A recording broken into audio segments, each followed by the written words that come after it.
Presiden Joko Widodo menolak permohonan gerasi 6 terpidana mati narkoba pada 30 Desember 2014 lalu. Pelaksanaan eksekusi mati terhadap 6 orang ini pun telah dilakukan medio Januari 2015. Tercatat, terakhir kalinya Indonesia melaksanakan eksekusi mati pada November 2013. Meski Uni Eropa dan Amnesty International memprotes hukuman mati itu, namun Presiden tetap pada pendiriannya. Hukuman mati saat ini sudah banyak dihindari oleh beberapa negara lantaran dinilai bertentangan dengan hak asasi. Namun tak sedikit juga negara yang masih menerapkannya, terutama bagi mereka penjahat kelas berat, seperti pembunuhan kelas 1 yang direncanakan hingga pengedar narkoba. Ada cerita apa saja di balik hukuman penuh kontroversi ini? Berikut 7 serba-serbi hukuman mati versi on the spot.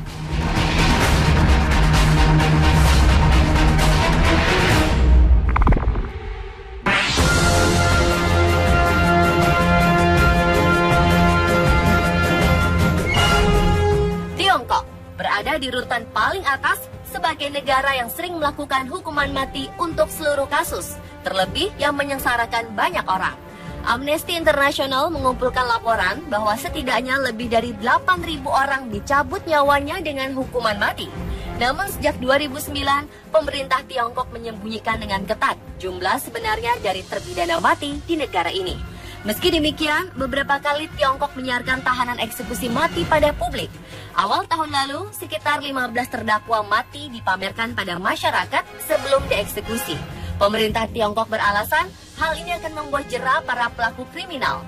Selain mengeksekusi, tersiar juga kabar burung yang mengatakan jika organ para tahanan yang sudah tewas dimanfaatkan oleh oknum-oknum tak bertanggung jawab. Tentunya kebenaran dari berita ini masih belum bisa dibuktikan.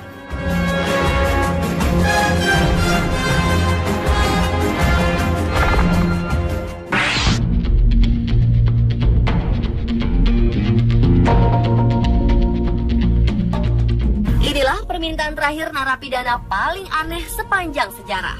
Odell Barnes Jr. masuk bui karena merampok dan membunuh seorang wanita secara sadis pada 1989. Kejahatan ini membuatnya harus mengakhiri hidupnya dengan cara suntik mati. Tapi Odell yang pada masa muda rutin keluar masuk penjara memiliki pesan terakhir yang harus dipenuhi sipir. Ia menginginkan terciptanya perdamaian dunia.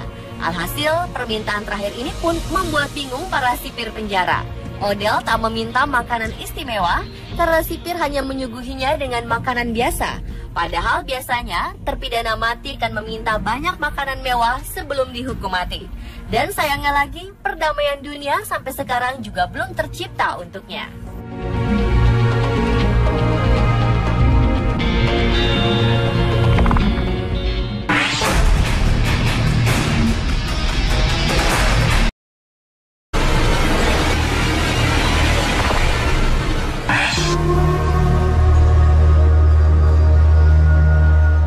Di musim dingin 1976, nama Gary Gilmore, pembunuh asal Amerika Serikat, mendadak terkenal.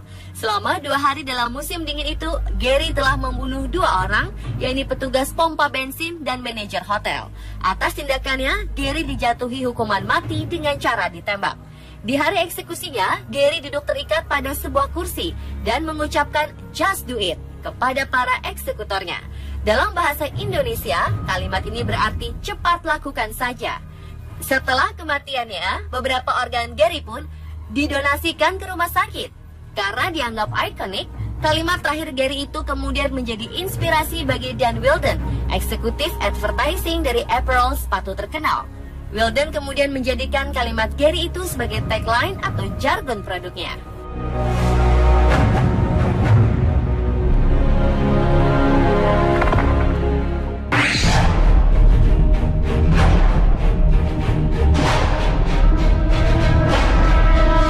Pada 1997, perempuan asal Iran Zolekha Khathoda ditangkap dan didakwa terlibat dalam kasus perzinahan di luar nikah. Ia kemudian divonis hukuman mati dengan cara dilempari batu. Tubuh Khathoda kemudian dikubur sampai ke pinggang sebagai persiapan untuk pelaksanaan hukumannya. Tetapi tidak lama setelah pelemparan batu dimulai, proses hukuman ini menimbulkan reaksi keras dan mendorong protes di antara penduduk desa hingga prosesnya dihentikan. Khathoda dinyatakan telah meninggal dan dibawa ke kamar jenazah. Namun ajaibnya, ia kemudian mulai bernafas dan dibawa ke rumah sakit. Kondisinya lalu membaik dan sebuah permohonan banding dari Amnesty International diserahkan ke pengadilan atas namanya. Pihak berwenang Iran kemudian memberitahu Amnesty International bahwa hukuman mati terhadap Khathoda telah dicabut. Ia pun dibebaskan pada 26 November 1997.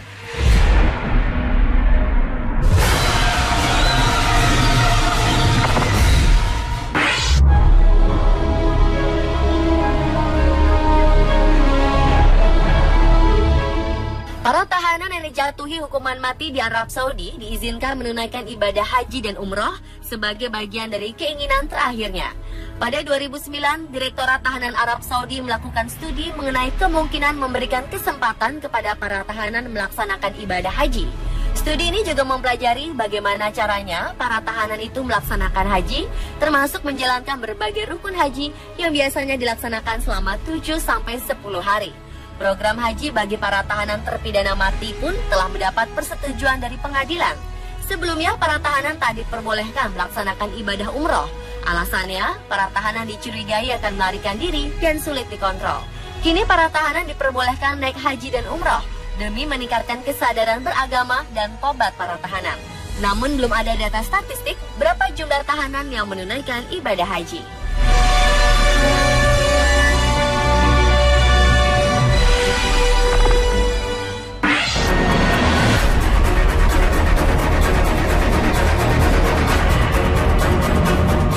Biaya pelaksanaan hukuman mati ternyata sangat besar, yaitu mencapai jutaan dolar untuk setiap tahanan yang dieksekusi. Sebagai contoh, negara bagian New Jersey di Amerika Serikat yang menerapkan hukuman mati selama 50 tahun menghabiskan sekitar 3,1 miliar rupiah untuk sistem hukuman matinya. Sementara negara bagian California dengan lebih dari 700 orang telah dieksekusi mati sudah menghabiskan biaya eksekusi sebesar 3,7 triliun rupiah untuk melaksanakan hukuman mati. Mengapa hukuman mati sangat mahal? Ini dikarenakan prosesnya yang panjang dan mengharuskan penyidikan sangat panjang agar tak terjadi kesalahan menghukum mati orang yang tak bersalah.